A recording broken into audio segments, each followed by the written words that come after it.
ಹಿರಿಯ ಅಧಿಕಾರಿಗಳಾಗಿರುವಂಥ DRM ಶ್ರೀಮತಿ ಬೇಲಾ ಮೀನಾ Hubballi madam ಅವರನ್ನು ಒಳಗೊಂಡು ಎಲ್ಲ ರೈಲ್ವೆ ಇಲಾಖೆಯ ಸಿಬ್ಬಂದಿ ವರ್ಗದವರೇ, ಬದಾಮಿ ಮತ್ತು ಅಕ್ಕಪಕ್ಕದ ಗ್ರಾಮಗಳಿಂದ ಬಂದಿರುವಂಥ ಎಲ್ಲ ಅಭಿಮಾನಿ ಕಾರ್ಯಕರ್ತ ಬಂಧುಗಳೇ ಹಾಗೂ ಪತ್ರಕರ್ತ ಸ್ನೇಹಿತರೆ, ಆತ್ಮೀಯರೇ, ಯಾವ ರೀತಿ ನರೇಂದ್ರ ಮೋದಿಜಿಯವರು ರೈಲ್ವೆ ನಿಲ್ದಾಣದಲ್ಲಿ ಟೀ ಮಾರ್ತಾ ಇವತ್ತು 13 ವರ್ಷಗಳ ಕಾಲ ನಮ್ಮ ನೆಚ್ಚಿನ ಪ್ರಧಾನಮಂತ್ರಿಗಳಾಗಿ ಇಡೀ ಜಗತ್ತೇ ಮೆಚ್ಚುವಂಥ ಕೆಲಸವನ್ನು ಮಾಡಿರುವಂಥ ಪುಣ್ಯಾತ್ಮರ ತರವಾಗಿಯೇ ನಮ್ಮ ವಿ ಸೋಮಣ್ಣ ಅವರು ಸಹಿತ ಒಂದು ಸಾಮಾನ್ಯ ಕುಟುಂಬದಿಂದ ಬಂದು ಯಾವುದೇ ರೀತಿಯಿಂದ ಪಾಲಕರ ರಾಜಕೀಯ ಆಶೀರ್ವಾದ ಇರಲಾರ್ದೇ ಇವತ್ತು ರಾಜ್ಯ ಸರ್ಕಾರದಲ್ಲಿ ವಿವಿಧ ಕ್ಷೇತ್ರಗಳನ್ನು ವಿವಿಧ ಇಲಾಖೆಗಳನ್ನು ಅತ್ಯಂತ ಯಶಸ್ವಿಯಾಗಿ ನಿರ್ಮಿಸಿದ್ರ ಜೊತೆಗೆ ಇವತ್ತು ದಕ್ಷಿಣ ಭಾರತದಲ್ಲಿ ರಾಜ್ಯ ರೈಲ್ವೆ ಇಲಾಖೆಯನ್ನು ದೇಶದ ಈ ಭಾಗದಲ್ಲಿ ನೋಡುವಂಥ ಮಾಡಿರುವಂಥ ಕೀರ್ತಿ ಇವತ್ತು ವಿ ಸೋಮಣ್ಣ ಅವರಿಗೆ ಸಲ್ತದೆ. ಅದರ ಸಲುವಾಗಿ ನಿಮ್ಮೆಲ್ಲರ ಪರವಾಗಿ ಅವರಿಗೆ ವಂದನೆ ಅಭಿನಂದನೆಗಳನ್ನು ನಾನು ಇವತ್ತು ಸಂದರ್ಭದಲ್ಲಿ ಸಲ್ಲಿಸ್ತೇನೆ. ಆದ್ಮೇಲೆ ನಾನು ಕಳೆದ 30 ವರ್ಷಗಳಿಂದ ಹಿರಿಯ ಸಹೋದರ ಸೋಮಣ್ಣವ್ರು ನನಗೆ ಗೊತ್ತು. ಅವರು ನಾವು ಹಿಂದಿನ ಸರ್ಕಾರದಲ್ಲಿ ಮಂತ್ರಿಗಳಾಗಿ ಕೆಲಸ ಮಾಡುವಂಥ ಅವಕಾಶ ನಮಗೆ ಸಿಕ್ಕಿತ್ತು.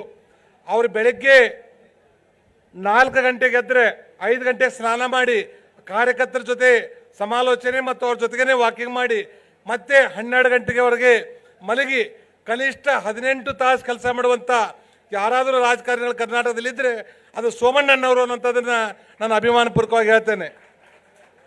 ಅದ್ರ ಜೊತೆಗೆ ಇವತ್ತು ರೈಲ್ವೆ ಮಂತ್ರಿಗಳಾದ ಮೇಲೆ ಎವರೇಜ್ ಆಗಿ ಅವರು 2 ವರ್ಷಗಳ ಪ್ರವಾಸದ ಒಂದು ಕಿಲೋಮೀಟರ್ ಲೆಕ್ಕ ಹಾಕಿದರೆ ಕನಿಷ್ಠ 1200 ಕಿಲೋಮೀಟರ್ ಪ್ರತಿದಿನ ಅವ್ರದ್ದು ಟೂರ್ ಆಗ್ತಾ ಇದೆ. 1200 ಕಿಲೋಮೀಟರ್ ಎವರೇಜ್ ಆಗಿ ಅವ್ರ ಪ್ರವಾಸ.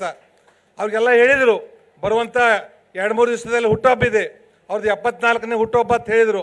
ಆದರೆ ಅವ್ರಿಗೆ ಆಗ್ತಾ ಇರೋದು 74ನೇ ಹುಟ್ಟುಹಬ್ಬಲ್ಲ, 24ನೇ ಹುಟ್ಟುಹಬ್ಬ. ಆ ರೀತಿ ಒಬ್ಬ ಯುವಕರಾಗಿ ಇಡೀ ದೇಶದಂತ ಓಡಾಡಿ ಈ ಕೆಲಸಗಳನ್ನು ಮಾಡ್ತಾ ಇದ್ದಾರೆ. ಆದ್ಮೇಲೆ ಇನ್ನೊಂದು ಹೇಳಬೇಕಂದ್ರೆ ಅವರು ವಸತಿ ಸಚಿವರಾಗಿದ್ದರು. ವಸತಿ ಸಚಿವರಾಗಿದ್ದಾಗ ಈ ಸ್ವತಂತ್ರ ಸಿಕ್ಕ ನಂತರ ಅವ್ರ ಕಾಲದಲ್ಲಿ ಬಡವರಿಗಾಗಿ ಈ ಮನೆಗಳೇನು ಕೊಟ್ಟಿದ್ದಾರೆ. ಅವ್ರು ಕೊಟ್ಟಿರುವಂಥ 4 ಲಕ್ಷ 5 ಲಕ್ಷ ಮನೆಗಳು ಇವತ್ತಿನವರೆಗೂ ಯಾರು ಕೊಟ್ಟಿಲ್ಲ. ಇವತ್ತೇನಾದರೂ ಈ 3 ವರ್ಷ ಆಗಿರುವಂಥ ಸಿದ್ದರಾಮಣ್ಣನ ಸರ್ಕಾರ ಇರ್ಬೋದು, ಇವತ್ತು DK ಸಾಹೇಬ್ರ ಸರ್ಕಾರ ಇರ್ಬೋದು, ಒಂದೇ ಒಂದು ಮನೆಯನ್ನು ನಮ್ಮ ಕರ್ನಾಟಕದಲ್ಲಿ ಕೊಟ್ಟಿಲ್ಲ. ಅಂಥದ್ರಲ್ಲಿ ಅವ್ರು ಇರುವಂಥ ಅಲ್ಪಾವಧಿಯಲ್ಲಿ ಇವತ್ತು 4 ಲಕ್ಷ ಮನೆಗಳನ್ನು ಕೊಟ್ಟು ಅದನ್ನು ಗಿನ್ನಿಸ್ ದಾಖಲೆಯನ್ನು ಮಾಡಿರುವಂಥದ್ದಕ್ಕೆ ನಾವು ಎಷ್ಟು ಅಭಿನಂದನೆ ಹೇಳಿದ್ರು ಕಡಿಮೆ ಅನ್ನುವಂಥ ಮಾತನ್ನು ಈ ಸಂದರ್ಭದಲ್ಲಿ ಹೇಳ್ತಾ ಇದ್ದೀನಿ. ಆದ್ಮೇಲೆ ಇವತ್ತು ಕುಡ್ಚಿ ಮತ್ತು ಬಾಗಲಕೋಟೆ ಕುಡ್ಚಿ ಬಗ್ಗೆ ಮೇಲಿನ ಮೇಲೆ ಪ್ರಸ್ತಾಪ ಬರ್ತಾ ಇದೆ.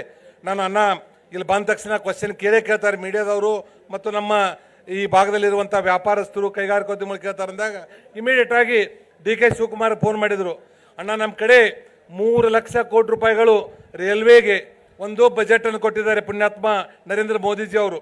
ನಮಗೆ ಯಾವುದೇ ರೀತಿಯಿಂದ ದುಡ್ಡಿನ ಕೊರತೆ ಇಲ್ಲ, ನೀವು ಬರೀ ಆ ಲ್ಯಾಂಡನ್ನು ಖರೀದಿ ಮಾಡಿ ಭೂಮಿಯನ್ನು ನೀವು ಎಕ್ವೈರ್ಮೆಂಟ್ ನಮಗೆ ಕೊಟ್ಟದ್ದೇ ಆದರೆ ನಾವು ಬರುವಂಥ 2 ವರ್ಷದಲ್ಲಿ ಈ ಕುಡ್ಚಿ ಮತ್ತು ಬಾಗಲಕೋಟನ್ನು ಸಂಪೂರ್ಣವಾಗಿ ನಾನು ಮಾಡಿಕೊಡ್ತೀನಿ ಅಂತ ಮಾತನ್ನು ಸನ್ಮಾನ್ಯ ಸಚಿವರು ನಮ್ಮ ಮುಖ್ಯಮಂತ್ರಿಗಳು ಹೇಳಿದ್ದಾರೆ. ಅವ್ರು ಕೈ ಎತ್ತಿಬಿಟ್ರು.